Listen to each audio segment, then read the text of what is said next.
संगत जीवन की रंगत बदल देती है। संगत जीवन की क्या बदल देती है? रंगत बदल देती है। कर्ण और दुर्योधन दोनों बहुत घनिष्ठ मित्र थे। कर्ण को संगत मिली दुर्योधन की, वो चाहकर भी साथ ना दे सका सच का। वो चाहता तो था सच का साथ दूं, लेकिन चाहकर भी नहीं दे सका, क्योंकि वचनबद्ध था मित्रता से। इस कारण से यही हम निष्कर्ष पर निकलते कि मित्रता हमें बुरे काम करने के लिए आगे करे, ऐसी मित्रता से हमें क्या रहना चाहिए? दूर रहना चाहिए। हाँ निश्चित। तो मित्र हम ऐसे बनाए तो सच में हमारे काम की हो। अर्जुन और कृष्ण सारथी थे अर्जुन के रथ के। तो मित्र हो तो कृष्ण सा हो कि जब रथ गलत दिशा में जाने की गुंजाइश हो तो निश्चित रूप से वो हमारे लिए सही दिशा दे दे और अपने और सबके हित का रास्ता वो मित्र हमें बताए। निश्चित मान के चलना कि अच्छी मित्रता, अच्छी संगत मिलती है तो नसीब वालों को। अच्छी मित्रता और अच्छी संगत मिलती है नसीब वालों को। और जीवन में मिसाल बनने की एक मित्र ही कारण रहा है महापुरुषों को। जितने भी महापुरुष हुए उनमें उनके जीवन में कुछ मिसाल उन्होंने खड़ी करी है, तो उनकी मित्रता बहुत अच्छे से थी। तो जिस प्रकार की संगत होगी उसी प्रकार के विचार होंगे, उसी प्रकार के काम होंगे। और जीवन में कभी किसी इंसान को अपने लिए परखना हो तो ध्यान रखना उसकी संगत देख लो। हाँ, आप अगर किसी की पहचान करना चाहते हो तो आपको एक ही काम करना है कि सामने वाला किनके साथ रहता है। जब उनके साथ रहने की संगत को देख लोगे तो आप निश्चित रूप से समझ जाओगे कि कैसी मित्रता होती है। तो निश्चित मैं अभी 2-3 दिन मित्रता पर ही बोलूँगा, क्योंकि 2-3-4 ही मिनट मुझे बोलना है। पर आज का भाव यही है कि संगत जीवन की रंगत बदल देती है, इसलिए बहुत सोच समझ के हमें संगति की ओर बढ़ना चाहिए। और जो संगति से ही निश्चित रूप से हम सामने वाले की पहचान कर पाते हैं कि इन लोगों के साथ बैठता है तो इसकी क्या सोच होगी और क्या समझ होगी। रत्नकर्ण सावकाचार का आप पेज नंबर 3 खोल लीजिए, पुस्तक जिनवाणी माँ का, और गाथा नंबर 2 का उच्चारण करेंगे, जो निश्चित रूप से इस ग्रंथ का उद्देश्य भी बता रही है और धर्म का स्वरूप भी हमारे बीच में रख रही है। बड़ी सुंदर सी गाथा है ये। तो पहले अपन उच्चारण करते हैं इस कारिका का। देश्यामि समीचीनम धर्मम कर्म निबर्हणम संसार दुःखतः सत्वान् यो धरत उत्तमे सुखे। यो धरत उत्तमे सुखे। यहाँ पर बहुत अच्छी बात, इस ग्रंथ की सारभूत बात आचार्य समुद्रभद्र उद्देश्य को बताते कह रहे हैं। देश्यामी, देश्यामी बता रहा है कि मैं कह रहा हूँ। देश्यामी क्या कह रहा हूँ? मैं कहता हूँ। क्या कहता हूँ? तो बोले मैं कह रहा हूँ कर्म निबर्हणम। कर्म निबर्हणम मतलब कर्मों को विनाश करने वाले। काय को नाश करने वाले मतलब विचार करना। इस ग्रंथ को पढ़ते समय आपके जीवन की सबसे अनमोल घटना घटेगी। क्या घटेगी? कर्मों का नाश होगा। कर्म निबर्हणम अर्थात कर्मों को नाश करने के लिए तम किसको? उसको। किसको? बोले समीचीनम। समीचीन का मतलब होता है श्रेष्ठ। समीचीन का मतलब होता है अच्छा, उत्कृष्ट। आप सब लोग अपने जीवन में समीचीनता, श्रेष्ठ वस्तु चाहते हैं ना? नहीं चाहते? हाँ या ना तो करो, हाँ या ना। हाँ, तो ये बता रहे हैं समीचीनम। समीचीन का तात्पर्य बोल रहे हैं कि हम श्रेष्ठ धर्मम, धर्म को देश्यामी कहता हूँ।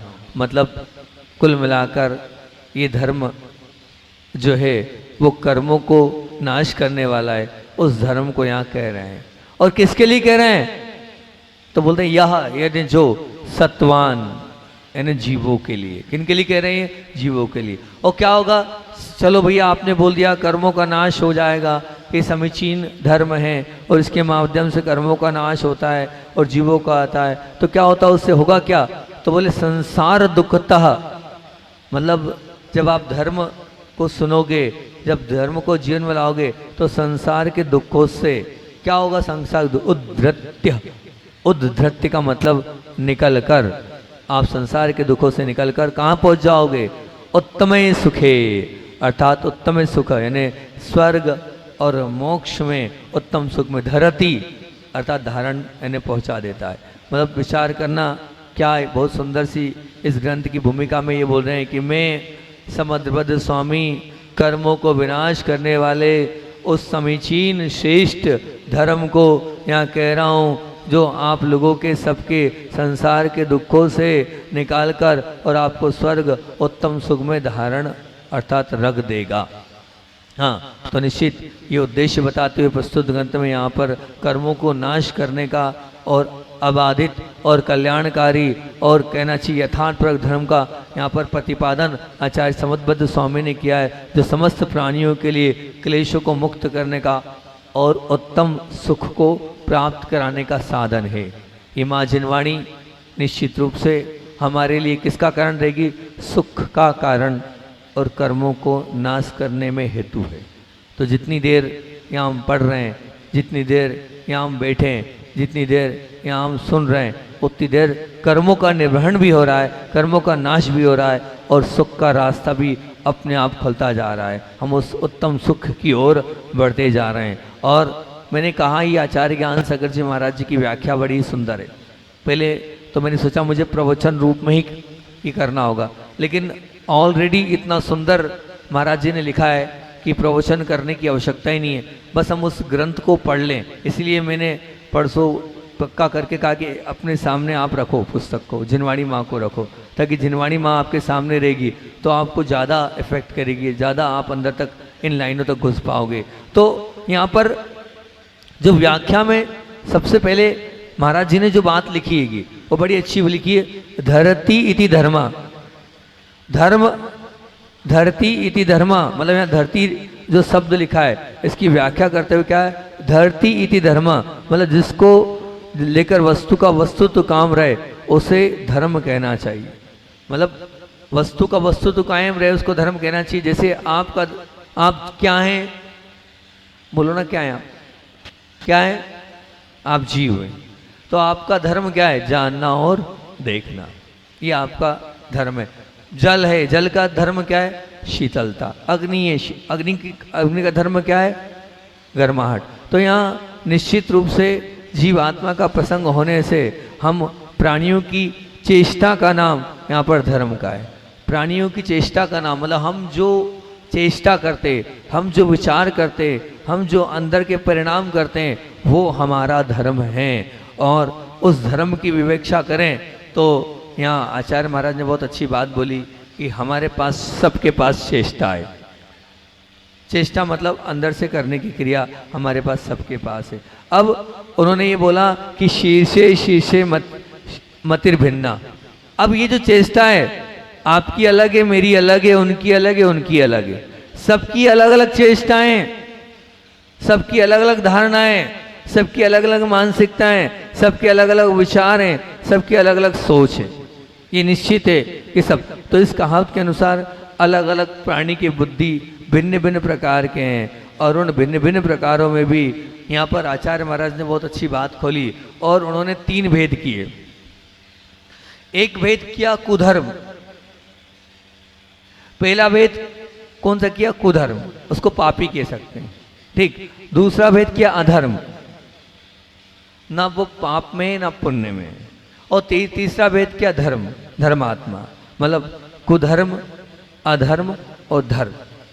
3 प्रकार की व्याख्या यहाँ पर उन्होंने करी, कुधर्म, अधर्म और धर्म। तो क्या कुधर्म कहलाता है? किसको कुधर्म यहाँ उन्होंने कहा? क्योंकि ये निश्चित है कि हमारी चेष्टा 3 प्रकार की है, 3 तरह से हमारी चेष्टा जाएगी, या तो कुधर्म की ओर जाएगी, या अधर्म की ओर जाएगी, या धर्म की ओर जाएगी। और अब आप अपने आप को ट्राई करें, मैं कुधर्म की ओर हूँ कि अधर्म की ओर हूँ कि धर्म की ओर हूँ। तो यहाँ पर ये 3 प्रकार से उन्होंने कहा, किसको? कुधर्म को पाप कह लो, धर्म को पुण्य कह लो, और अधर्म ऐसा है कि ना जो हो सकता है वो पाप की ओर भी हो जाए, हो सकता है पुण्य की भी हो जाए, हो सकता है बैलेंस की ओर भी हो। तो यहाँ वो कह रहे हैं, क्या कह रहे हैं कि वो चेष्टा जो अपने आप को संश्लेषित करके औरों के लिए बाधक हो, वो कुधर्म या पाप है। अपने आप को भी संश्लेषित करे और साथ में दूसरों के लिए भी बाधक हो, वो कुधर्म है। अधर्म नहीं बोला उन्होंने, क्या बोला? कुधर्म की श्रेणी दी। मान लीजिए आप क्या खाते हैं? मांस खाते हैं। तो अब क्या हुआ, किसी प्राणी को मारकर आपने किया उसको भी, और अपने शरीर को भी। मान लीजिए आप सिगरेट पीते हैं, तो सिगरेट से आप भी परेशान हो रहे हो, और आप अगर सिगरेट पी रहे हैं, तंबाकू खा रहे हैं, तो निश्चित रूप से क्या होगा, सिगरेट के धुएं से दूसरा भी परेशान होगा। तो किसी ने मुझसे कहा, महाराज जी चलो ठीक है, सिगरेट के धुएं से दूसरा परेशान होता है, लेकिन अगर हम तंबाकू खाते हैं तो उससे कहाँ दूसरा परेशान हो रहा है, हमें परेशानी होगी, दूसरा थोड़ी परेशान होता है। तो निश्चित आप मानना, आपके तंबाकू खाने से दूसरा ही परेशान होता है। कैसे परेशान होता है? परेशान ये होता है कि आप अगर खा रहे हैं तो निश्चित मान के चलना कि आपको मानने वाले जितने हैं वो भी आपको देखकर क्या खाना सीखेंगे? क्या खाना सीखेंगे? तंबाकू और पाउच खाना सीखेंगे कि नहीं सीखेंगे? बोलो, सीखेंगे ना। निश्चित मान के चलना, मैं हमेशा एक बात बोलता हूँ, आप ये बात अपने बिल्कुल मन मस्तिष्क पे उतार लें, मैं भी एक आइडियल पर्सन हूँ। क्या बोल रहा हूँ? मैं भी एक आदर्श हूँ, मेरे भी फॉलोवर्स हैं, मेरे भी मानने वाले हैं। ऐसी कोई आत्मा नहीं जिसको मानने वाला नहीं है। हाँ, एक छोटा सा बच्चा, उससे भी कोई ना कोई प्रभावित हो जाता है, तो आपसे भी कोई ना कोई तो मानने वाला होगा, आपसे कोई ना कोई प्रभावित होगा। और अगर आप पाउच खा रहे हैं, आप मान लीजिए गुटखा खा रहे हैं, आप तंबाकू खा रहे हैं, तो निश्चित मान के चलना कि आपके संस्कार जो आपके मानने वाले उन पर पड़ेंगे। हाँ, एक परफेक्ट बात है, हम जैसा करते हैं तो हमारे मानने वाला वैसे वैसे ही अपने आप करते चले जाते हैं। आचार्य भगवान का पूरा जीवन उठा के देखो, वो हमेशा आइडियल रहे हैं। क्यों आइडियल रहे हैं? क्योंकि उन्होंने हमेशा ऐसा कार्य किया है, ऐसा कार्य किया है कि मुझे देखने वाले हजारों लोग हैं, मेरे फॉलोवर्स हजारों लोग हैं, इसलिए वो हाइक को हमेशा अपने जीवन में उतार के रखते थे। तेरी 2 आंखें, तेरी और 1000, सतर्क हो जा। हाँ, आपको सतर्कता के साथ अपने आचरण में लाना होगा। हम कहीं ऐसा तो नहीं हो कि पाप और कुधर्म में फंस रहे हैं। अगर हम पाप और कुधर्म में फंस रहे हैं तो निश्चित रूप से हमारे माध्यम से वो सीखेगा। हाँ, तो ये कुधर्म और पाप हो गई पहली चीज उन्होंने कही। दूसरी चेष्टा उन्होंने क्या कही? दूसरी चेष्टा को उन्होंने नाम दिया अधर्म। बड़ी अलग प्रकार की व्याख्या उन्होंने यहाँ करी है। मान लीजिए कि उन्होंने जो उदाहरण दिया है कि पगड़ी बांधना, ये पगड़ी बांधने का रिवाज का है, तो बोले मारवाड़ियों में पगड़ी बांधना अच्छी लगती है। मारवाड़ी लोग जो है पगड़ी बांधते हैं, लेकिन अब वो उत्तर प्रदेश और मध्य प्रदेश में पगड़ी नहीं चलती। हाँ, यहाँ लोग जो है अधिकतर या दक्षिण में पगड़ी नहीं चलती, वहाँ क्या चलती? टोपी चलती है। क्या चलती है? टोपी। दक्षिण के लोगों को आप देखना टोपी चलते हैं। तो अलग अलग लोगों की अलग अलग पहचान, अलग अलग पसंद है। और वो मारवाड़ियों को टोपी नहीं जमती, तो इधर के लोगों को क्या है, पगड़ी नहीं जमती। अब ये चेष्टा है अपनी अभिरुचि। अब उस अभिरुचि में उन्होंने उसको अधर्म कहा, पाप नहीं कहा। अब अलग बात है, आपकी चॉइस अलग है, सामने वाले की चॉइस अलग है, दोनों की अलग अलग चॉइस है। उस चॉइस को, अभिरुचि को यहाँ अधर्म नाम से कहा है कि उससे ना धर्म हो रहा है और ना पाप हो रहा है। चाहे आप पगड़ी पहनो तो कोई दिक्कत नहीं, चाहे आप टोपी पहनो तो कोई दिक्कत नहीं, धर्म से उसका कोई रिलेशन नहीं है। ठीक है ना? वो एक परंपरा, एक रुचि की बात है। उसको यहाँ पर अधर्म की श्रेणी में रखा है ना? तो मैं तो अभी तक अधर्म की श्रेणी में ये समझता था कि जो लोग मांस खा रहे हैं, जो लोग तंबाकू खा रहे हैं, वो अधर्म है। लेकिन उसको अधर्म नहीं बोला ज्ञान सागर जी, उसको कुधर्म बोला। क्या बोला? वो धर्म ही नहीं है, वो तो क्या है? कुधर्म है। वो क्या व्याख्या करी? उसको कुधर्म की व्याख्या ज्ञान सागर जी ने करी है। अधर्म किसको बोला है? जो ना तो धर्म है और ना कुधर्म है, उसको अधर्म बोला है। ना पाप है और ना पुण्य है, उसको यहाँ पर उन्होंने अधर्म की श्रेणी में रखा। बड़ी सुंदर व्याख्या करी यहाँ पर उन्होंने। और तीसरे नंबर पर उन्होंने जो कहा वो तीसरे नंबर पर जो कहा है वो उन्होंने धर्म कहा।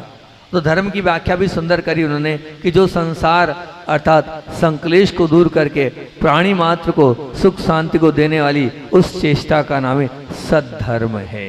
क्या बात है, कितनी सुंदर परिभाषा है कि जो संसार और संक्लेश को दूर करके, संसार में जो संक्लेश है उनको दूर करके प्राणी मात्र को, अपने आप को नहीं, प्राणी मात्र को सुख और शांति को देने वाली ऐसी चेष्टा का नाम सद्धर्म है।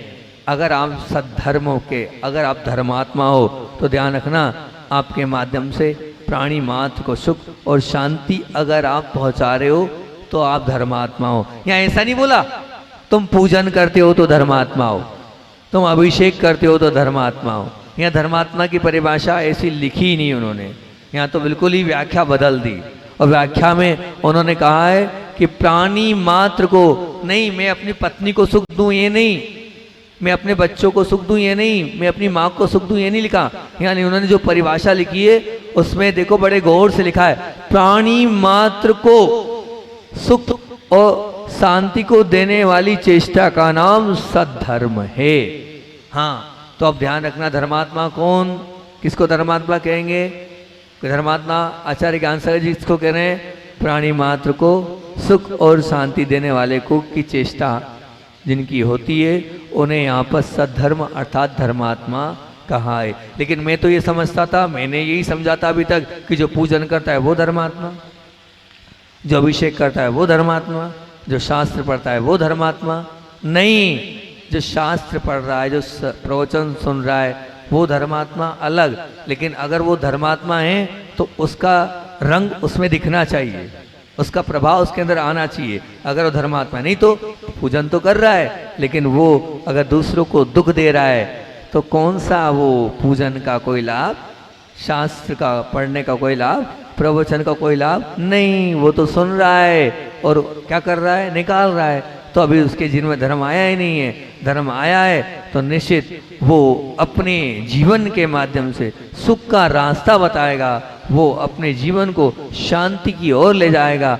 वही चेष्टा सद्धर्म की चेष्टा है। बड़ी गूढ़ परिभाषा यहाँ पर उन्होंने करी है कि हमारी आंखें खोल देती है कि अगर हमारे माध्यम से सब लोग सुख की राह पकड़ रहे हैं, सब लोग शांति की ओर बढ़ रहे हैं तो हम धर्मात्मा हैं। नहीं तो हमारी पूजन करना, हमारी आराधना करना, हमारी भक्ति करना, हमारा प्रवचन में बैठना, हमारा शास्त्र अध्ययन करना, ये सब क्या है? ये अब मैं बोलूं, अब मैं अपनी परिभाषा कर देता हूं, ये अधर्म है। क्या है महाराज जी, कितनी खराब परिभाषा कर रहे हो? अधर्म, बिल्कुल अधर्म है। क्यों? क्योंकि जैसे पगड़ी लगाने को उन्होंने अधर्म कहा, उससे कोई लेना देना नहीं धर्म का। ऐसे ही अब आपका भी कोई लेना देना नहीं है। आप सुन तो रहे हो लेकिन घर में जाकर वही कषाय, वही पाप, वही झूठ, वही गुस्सा, वही सब कुछ करे जा रहे हो। वही चोरी अगर आपके मन मस्तिष्क में बैठी है, वही डांटना, वही सब कुछ हैगा आपके, वही हुक्म चलाना, वही लोभ की प्रवृत्ति, वही सज धज कर मेकअप करना और वही सब कुछ करना। तो फिर मैं आपको अधर्म नहीं बोलूँ, आप अधर्म, कुधर्म तो नहीं बोल रहा हूँ, पर अधर्म की श्रेणी में आप आ जाएंगे। तो अपने आप को पकड़ो। आचार्य ज्ञान सागर जी महाराज जी इतनी अच्छी बात यहाँ बोल रहे हैं, उसके माध्यम से समझने का प्रयास करूँ कि मैं को धर्मात्मा हूँ, अधर्मात्मा हूँ कि धर्मात्मा हूँ। क्या है बोलो आप? 99% लोग यहाँ अधर्मात्मा हैं। महाराज जी हम शास्त्र स्वाध्याय में बैठे हैं फिर भी नहीं, तो बैठे तो लेकिन जीवन में उतर रहा है क्या आपके? कौन हो आप लोग? बोलो बोलो भाई प्रासु, क्या हुआ? अरे बोलना अधर्मात्मा हूँ। क्यों बुरा लग रहा है तुमको अधर्मात्मा बोलते हुए?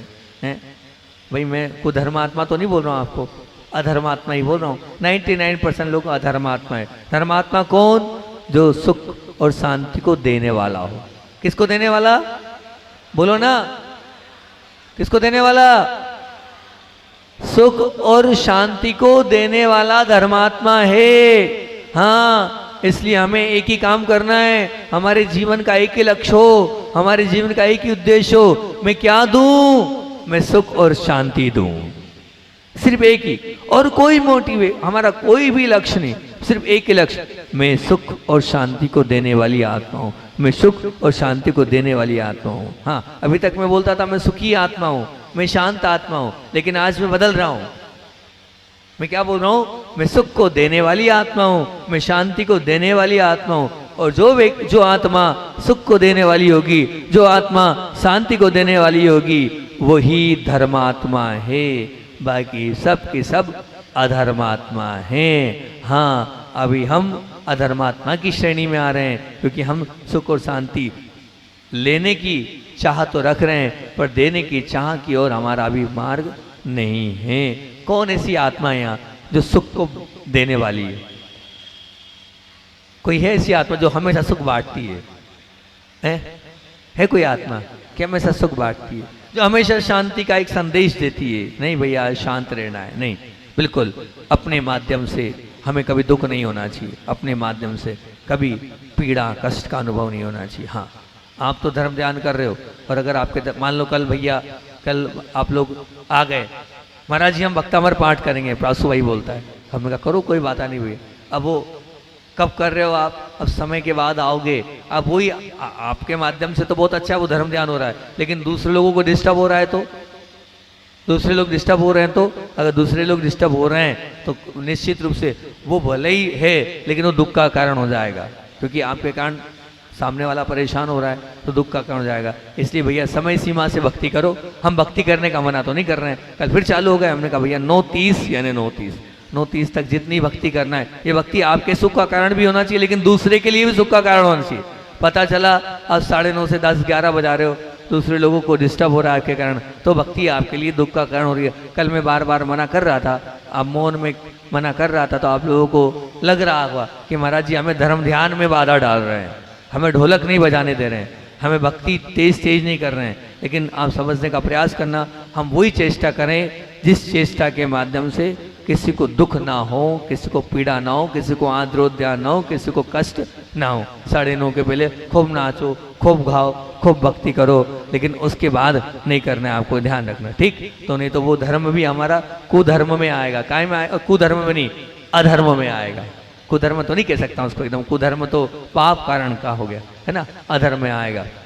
तो ये कुधर्म और अधर्म में जो सबसे सुंदर बात मुझे अच्छी धर्म की लगी कि जो संक्लेश दूर करके प्राणी मात्र को, और क्या बोला, एक बात तो भूली गया मैं करना, संक्लेश दूर करके, क्योंकि आप संक्लेश दे दोगे आप भक्ति करके, तो कहीं संक्लेश ना हो जाए, तो संक्लेश दूर करके, कितनी अच्छी परिभाषा है, संक्लेश दूर करके प्राणी मात्र को सुख शांति देने वाली ऐसी चेष्टा का नाम सद्धर्म है। उसको यहाँ पर सद्धर्म की संज्ञा दी है। और दूसरी बात और बोली, कुधर्म और अधर्म में भेद हो सकता है। कुधर्म और अधर्म में भेद हो सकता है। क्यों हो सकता है? कुधर्म तो सीधे सीधे पाप कमाने का काम है ना। कुधर्म तो सीधे सीधे पाप कमाने का काम है। क्यों? क्योंकि कुधर्म में आपको भी नुकसान हो रहा है, दूसरे को भी हो रहा है। और अधर्म में है अधर्म, लेकिन जरूरी की वैसा हो तो दोनों में डिफरेंस हो सकता है, निश्चित मान के चलना कि दोनों भेद हो सकता है। परंतु धर्म, कितनी अच्छी बात बोली, परंतु धर्म प्राणी मात्र का एक है, उसमें भेद की गुंजाइश नहीं है। धर्म प्राणी मात्र का एक है, उसमें कोई भेद की गुंजाइश नहीं, निश्चित मान के चलना। हाँ, यहाँ बोल रहे हैं जैसे झूठ कई तरह से बोला जा सकता है, परंतु सत्य एक ही होगा, क्योंकि वस्तु स्थिति से संबंध रखता है। हाँ, तो इस प्रकार से जो धर्म है वो एक ही है। धर्म क्या है? धर्म यहाँ यही बोलाएगा, संक्लेश को दूर करो, सुख शांति का रास्ता बताओ। अब धर्म एक ही है, लेकिन कुधर्म अनेक हो सकते हैं। हाँ, कुधर्म में झूठ हम अनेक प्रकार से बोल सकते हैं, लेकिन सच एक ही होता है। सच के प्रकार नहीं होते। सच का कोई प्रकार होता है क्या? इसलिए सच का कोई प्रकार नहीं हो सकता है। इसी पर धर्म भी एक ही होता है। इसी पर धर्म में हम कह सकते हैं, क्या एक और बात इन्होंने यहाँ बहुत अच्छी बोली, क्या बोली, आत्मनः प्रतिकूलानि परेशान न समाचारित। बहुत सुंदर परिभाषा। क्या बोलती है? आत्मनः प्रतिकूलानि परेशान न, मतलब अर्थात जो अपने को बुरा मालूम हो। ये ज्ञान सागर जी की फेवरेट परिभाषा है कि जो अपने आप को बुरा मालूम हो वो बर्ताव किसी दूसरे से के लिए कभी मत करो। ध्यान रखना, जो अपने को पसंद ना हो वो हम कभी किसी दूसरे के साथ ना करें। ये आत्मना प्रतिकूलानि परेशान ना समाचारित, मतलब जो मुझे पसंद नहीं हो मैं उसको दूसरे के साथ कदापि ना करूं। कभी ना करूं। जो मुझे रुच नहीं रहा है वो सामने वाले को रुचेगा क्या? बताओ, आपको कोई गुस्से से चिल्लाए, आपको पसंद आता है? बोलो, आता है? आपको कोई टोके तेज आवाज में 10 लोगों के सामने, आपको पसंद आता है? नहीं आता ना। तो भला फिर आप क्यों ऐसा कर रहे हो? ऐसी प्रतिक्रिया क्यों कर रहे हो? ऐसी क्रिया क्यों कर रहे हो? जो मुझे पसंद नहीं उस प्रतिक्रिया को मुझे 3 काल में भी नहीं करना है। हाँ, तभी इसको धर्मात्मा कहोगे। ये धर्म की परिभाषा हो गई। आप धर्मात्मा बनना चाहते हो, जो मुझे अच्छा लगे मुझे वही करना है। हाँ, जो मुझे पसंद हो मुझे वैसे ही शब्दों के साथ सबके बीच में प्रस्तुति करना है। नहीं तो ध्यान रखना, आपकी प्रस्तुति कहीं ऐसा ना हो कि दूसरों के लिए बुरी लगे। आचार्य जी कहते थे, प्रस्तुति ऐसी हो जो दूसरों के लिए स्तुति योग्य हो। गुरुदेव कहते थे, प्रस्तुति ऐसी हो जो दूसरों के लिए स्तुति योग्य हो। तो हमारी प्रस्तुति दूसरों के लिए स्तुति योग्य होना चाहिए। हम बहुत अपने लिए ऐसा अपने आचरण के माध्यम से, अपने वचनों के माध्यम से जो हमें अच्छा लगता हो, हम दूसरों के लिए भी वैसा ही आचरण करेंगे। तभी निश्चित रूप से हम अपने जीवन को ऊपर और अपने जीवन को अच्छा बना सकते हैं। और इन्होंने जो उदाहरण दिया है ईख का, ईख मतलब क्या होता है? गन्ना। गन्ना दिखा है ना आपने? नहीं दिखा? गन्ना नहीं दिखा? देखा है गन्ना? हाँ, तो सबने तो देखा होगा गन्ना। अब गन्ना है, अच्छा उदाहरण है कि गन्ना है। अब वो गन्ना क्या है? गन्ना अलग अलग प्रकार से खाया जाता है। कैसे खाया जाता है? कोई गन्ने को चूसने वाला ऊपर से चूसता है, कोई जड़ के वाला हिस्सा चूसता है, कोई उसको गंडेरी बना के चूसता है, तो कोई क्या करता है उसका रस बनाकर पीता है। अब अलग अलग है तो अलग अलग प्रकार से आपकी धारणा है। वस्तु एक है लेकिन वस्तु को ग्रहण करना यहाँ पर जो बताया है वो अलग अलग प्रकार से बताया है। तो निश्चित रूप से अलग अलग प्रकार से बताया है। तो अब जिसको जो रुचे वो पर वो अपने हिसाब से कर सकता है। अब हमें उसमें कोई किंतु परंतु नहीं करना चाहिए। और कुधर्म और अधर्म को क्या, अब कुछ लोगों ने एक और बात यहाँ बोली कुछ लोगों ने कुधर्म को और कुधर्म और अधर्म को ही धर्म मान लिया है। किसको मान लिया है? कुधर्म को और अधर्म को। बड़ा समझने योग्य विषय है कुधर्म और अधर्म। हाँ, बड़ी अच्छी बात यहाँ ज्ञान सागर जी बोल रहे हैं कि कुछ लोग में हम भी हैं। कुछ लोग में ऐसा मत मानना कि किसी दूसरे की बात कर रहे हैं, हमारी बात कर रहे हैं ज्ञान सागर जी यहाँ कि हम लोगों ने कुधर्म को और अधर्म को धर्म मान लिया है। कैसे मान लिया है? और निश्चित रूप से कुधर्म और अधर्म को धर्म मानकर और अपनी हट को पकड़कर एक दूसरे के साथ हम स्पर्धा में लगे हैं। जो धर्म सुख, शांति और संक्लेश को समाप्त करने वाला हेतु था, वही धर्म आज झगड़े का जड़ बन गया है। ऐसा क्यों हो रहा है? अगर ऐसा हो भी रहा है तो वास्तव में आज अच्छे लोग धर्म से घृणा करने लग गए आपके धर्म की वजह से। अब मेरा समय हो रहा है, मैं कल आपको इस बात को खोलकर बताऊंगा कि वास्तविकता में धर्म से क्यों घृणा हो रही है और आज क्या कारण है कि हम आपस में लड़ रहे हैं। उसका हेतु कल आपके बीच में मैं रहूँगा। कहीं ऐसा नहीं हो कि हम इस धर्म के पीछे और इस धर्म के कारण अधर्मात्मा हो जाएं। कल इस बात को रखूँगा। महाराज जी पास पहुँचा दें, मेरा समय हो गया पूरा।